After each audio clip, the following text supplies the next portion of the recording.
Hello friends, welcome to Guduri home.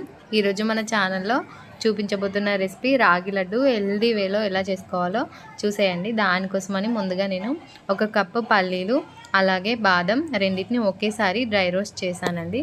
Next వచ్చేసి అదే ప్యాన్లో 1 టేబుల్ స్పూన్ నెయ్యి వేసుకోవాలి.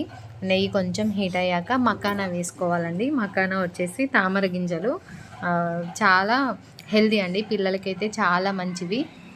ఇంకా వీటిని కొంచెం క్రిస్పీగా అయ్యే వరకు లో ఫ్లేమ్ పెట్టుకొని ఫ్రై చేసుకోవాలి.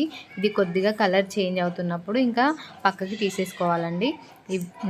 పల్లీలు, బాదం, మకానా అలాగే ఫ్లేవర్ కోసమని 4 యాలకులు వేసుకొని ఇవన్నీ చల్లారాక మిక్సీలో వేసుకొని పౌడర్లా చేసుకోవాలి. పౌడర్ వచ్చేసి మరీ ఫైన్ పౌడర్ చేసుకోవాల్సిన అవసరం లేదు, కొంచెం బరకగా ఉన్న సరిపోతుంది. ఇంకా ఈ పౌడర్ని అంతా ఒక ప్లేట్లోకి ట్రాన్స్ఫర్ చేసేసుకోవాలి. నెక్స్ట్ వచ్చేసి కడాయి పెట్టుకొని కడాయి హీట్ అయ్యాక 2 నుంచి 3 స్పూన్ల వరకు నెయ్యి వేసుకోవాలి. ఈ నెయ్యి మొత్తం వేడయ్యాక మనం ఎంతైతే రాగి పిండి తీసుకుంటున్నామో అది కొలతలండి, కొలతతో తీసుకోవాలి. ఎందుకంటే మనం బెల్లం ఎలా వేసుకోవాలో తెలుస్తుంది, దాన్ని బట్టి మనకి ఎంత స్వీట్ సరిపోతుందో తెలుస్తుంది. నేనైతే 2 కప్స్ రాగి పిండి తీసుకున్నాను. ఇంకా ఈ రాగి పిండిని లో ఫ్లేమ్లో పెట్టుకొని చాలాసేపు ఒక 5 మినిట్స్ వరకు కలుపుతూనే ఉండాలండి. కింద అడుగంటకుండా ఫ్రై చేసుకోవాలి. మంచి అరోమా వచ్చే వరకు ఫ్రై చేసుకోవాలి. ఇంకా ఇది కొద్దిగా కలర్ చేంజ్ అవుతుంది, అలాగే స్మెల్ కూడా చాలా టేస్టీగా వస్తుంది.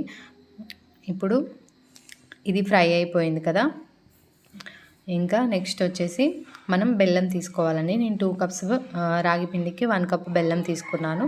ఈ బెల్లం వచ్చేసి నేను పాకం పట్టట్లేదు, నార్మల్గా మెల్ట్ చేసి వేసేస్తున్నాను. ఇలా వేయడం వల్ల ఏంటంటే రాగి లడ్డు గట్టిగా అవ్వదండి. ఒక 1-2 వీక్స్ వరకు అలానే ఉంటుంది, సాఫ్ట్గా ఉంటుంది. అలాగే టేస్ట్ కూడా అసలు చేంజ్ అవ్వదు.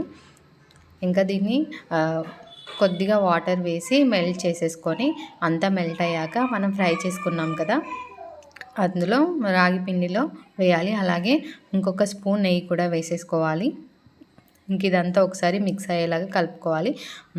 మనం ముందుగా పొడి చేసి పెట్టుకున్నాం కదా పల్లీల బాదం పొడి, అది కూడా వేసేసి మొత్తం పర్ఫెక్ట్గా మిక్స్ చేసేసుకోవాలన్నట్టు. ఇంకా ఇది స్టవ్ ఆఫ్ చేసి మిక్స్ చేసేసుకుంటున్నాను. ఇప్పుడు ఇదంతా మిక్స్ అయిపోయింది కదా, చేతికి కొద్దిగా నెయ్యి అప్లై చేసుకొని మనకి నచ్చిన సైజులో లడ్డూలా చుట్టుకోవాలండి. ఈ లడ్డు చాలా హెల్దీ అండి, డైలీ ఒకటి తింటే చాలు, మనకి ఐరన్ సప్లిమెంట్ అనేది అవసరం ఉండదు.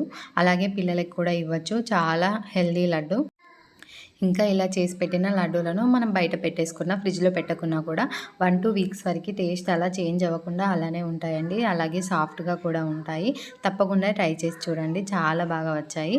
థ్యాంక్ యూ అండి. Thank you watching for this video.